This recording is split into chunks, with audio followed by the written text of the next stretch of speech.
Gold trusted gold buyers తాకట్టులో ఉన్న బంగారాన్ని విడిపించి ఈ రోజు ఉన్న మార్కెట్ ధరకే కొనబడును. మరిన్ని వివరాలకు సంప్రదించండి 77107720. తణుకు ఎమ్మెల్యే రాధాకృష్ణ ప్రస్తుతం మనతో ఉన్నారు, మాట్లాడదాం. మహానాడు మొదటి రోజు ముఖ్యమంత్రి చంద్రబాబు స్పీచ్తో పాటు నారా లోకేష్ స్పీచ్ కూడా కార్యకర్తల్లో ధైర్యాన్ని నింపే ప్రయత్నం చేశారు. ప్రస్తుతం మాట్లాడదాం. సార్, ముఖ్యమంత్రి గారి స్పీచ్ చూసాం, నారా లోకేష్ గారు 5 సంవత్సరాలు ఎలాంటి ఇబ్బందులు ఫేస్ చేశాం, ఎలాంటి ఫేజ్ నుంచి అధికారులకు వచ్చిన విషయాన్ని కార్యకర్తల దృష్టికి తీసుకొచ్చారు, ఏం చెప్తారు?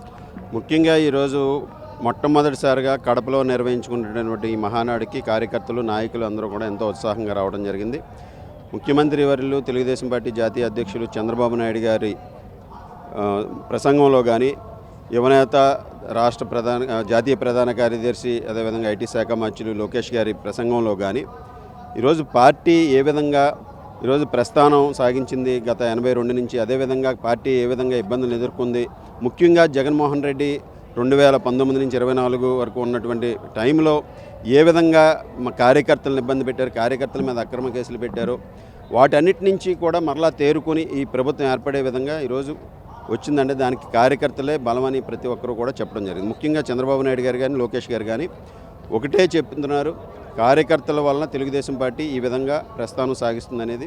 కార్యకర్తలే అధినేతగా ఈరోజు ఒక సూచన కూడా చేయడం జరిగింది. కార్యకర్తనే అధినేతగా నిర్ణయించుకుని కార్యకర్తల సూచనలకు అనుగుణంగా పార్టీని నిర్ణయాత్మకంగా తీసుకువెళ్లాలనేది లోకేష్ గారు చెప్పినటువంటిది. అదేవిధంగా ఈరోజు లోకేష్ గారు కూడా చెప్పినటువంటి 6 సూత్రాలు ప్రధానంగా ప్రజల మీద అత్యధికమైనటువంటి ప్రభావాన్ని చూపుతాయి. పేదరికం గెలిచే విధంగా యువత కానీ, మహిళలు కానీ అన్ని రంగాల్లోనూ కూడా వారందరూ కూడా వృద్ధి సాధించాలని, ఆర్థికాభివృద్ధి సాధించాలనే లక్ష్యంతో, అదేవిధంగా కార్యకర్తలకు కూడా అన్ని విధాలుగాను కూడా పార్టీ అండగా ఉండటంతో పాటుగా వారు కూడా అన్ని విధాలుగాను ఆర్థికాభివృద్ధి సాధించాలనే లక్ష్యంతో ఈరోజు 6 సూత్రాలని ప్రకటించడం జరిగింది. ఈ 6 సూత్రాల ద్వారా ప్రజల జీవన ప్రమాణాలు మెరుగై వారందరూ కూడా పేదరికాన్ని గెలవాలనేదే ఈ 6 సూత్రాల యొక్క లక్ష్యం. అది ఈరోజు లోకేష్ గారు ప్రత్యేకంగా ప్రస్తావించినటువంటి అంశం.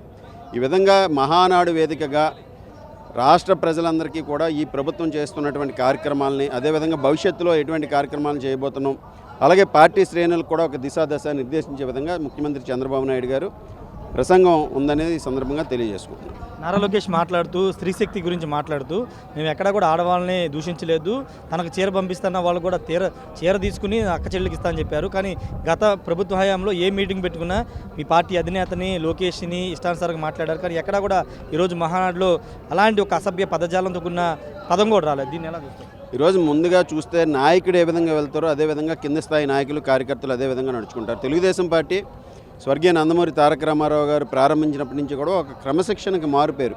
నాయకులందరూ కూడా ఒక క్రమశిక్షణతో, ఒక మంచి వ్యవహారంతో, అన్ని విధాలుగాను కూడా ఒక మంచి భాషతో ప్రజలందరికీ కూడా సేవ చేసే విధంగా ముందుకు వెళ్తారు. ఈ పార్టీ కేవలం రాజకీయ పార్టీగానే కాకుండా ఒక సేవా తత్వంతో పార్టీ కార్యకర్తలు, నాయకులందరూ కూడా ఉంటారు.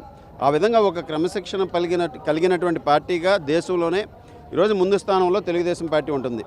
వారు గతంలో ఏ విధంగా ఇంట్లో ఉన్నటువంటి ఆడవాళ్ళను కూడా బయటికి లాగి అసభ్య పదజాలంతో అవహేళన చేశారు, అదేవిధంగా ఈరోజు మనుషుల్ని కూడా అన్ని విధాలుగాను కూడా వారి బాడీలను కూడా షేమ్ చేశారు, బాడీ షేమింగ్లు చేశారు. ఈ విధంగా చేసినటువంటి పరిస్థితి నుంచి ఈరోజు మనందరం కూడా చూస్తే ఈ మహానాడులో ఎక్కడా కూడా వారి మీద దాడులు చేయకుండా మనం ఏం చేస్తున్నాం, ఏ విధంగా ప్రస్థానం చేసాం, భవిష్యత్తులో ఏ విధంగా ముందుకు వెళ్ళబోతున్నాం అనే దాని మీద చర్చించి ఈరోజు అటు కూడా మనం చూసామంటే ఈ 11-12 నెలలు పరిపాలనలో కూడా మనం అసెంబ్లీలో చూసామంటే ఒక నిర్ణయాత్మకమైనటువంటి చర్చా కార్యక్రమాలు ఎక్కడా కూడా ప్రతిపక్ష నాయకులు కానీ, మహిళలను కానీ తిట్టడం కానీ, ఇటువంటి అవహేళన చేయడం కానీ లేకుండా ఒక నిర్ణయాత్మకమైనటువంటి చర్చల ద్వారా ముందుకు వెళ్తున్నాం. అదేవిధంగా ఈరోజు ఇక్కడ ఎజెండాలో ఏ విధంగా అయితే తీర్మానాలు ప్రవేశపెట్టుకుంటున్నాం, ఆ తీర్మానాల మీద చర్చ కూడా పూర్తిగా చేసి దాన్ని ఒక దశ నిర్దేశించుకునే విధంగా చంద్రబాబు నాయుడు గారు కూడా ఈరోజు ఒక డైరెక్షన్ కూడా ఇస్తారు.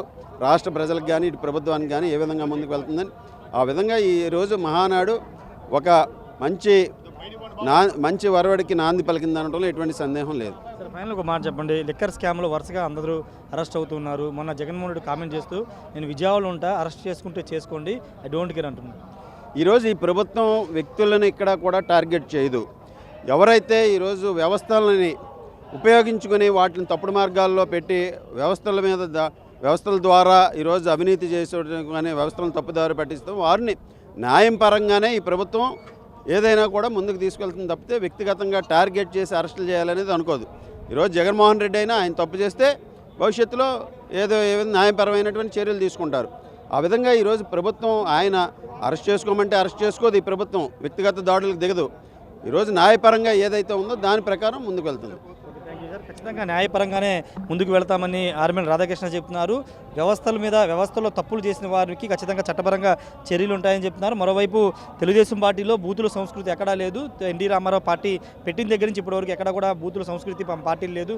ఒక క్లీన్ పాలిటిక్స్ తెలుగుదేశం పార్టీ చేస్తుందని ఎమ్మెల్యే రాధాకృష్ణ చెప్తున్నారు. Camera person Srinivasa Rayesh RTV Mahanadu నుండి.